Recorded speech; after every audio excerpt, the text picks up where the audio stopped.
What's up everyone? Welcome back folks.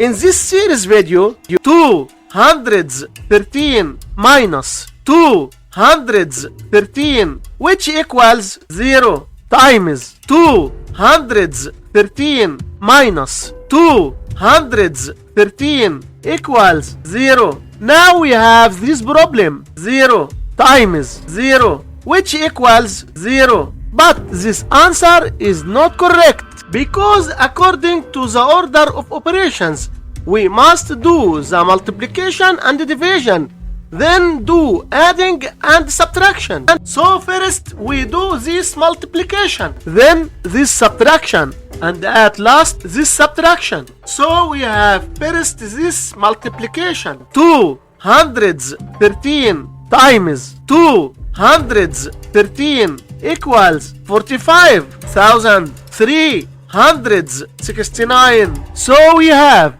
213 minus 45,369 minus 213, and we have two subtractions. According to the order of operations, we do this subtraction, then this subtraction. So 213 minus 45,369 which equals minus 45,156. So we have minus 45,156 minus 213 which equals minus 45,369. And this is our final answer for this problem. Thanks for watching. Hit like, subscribe and comment what you think.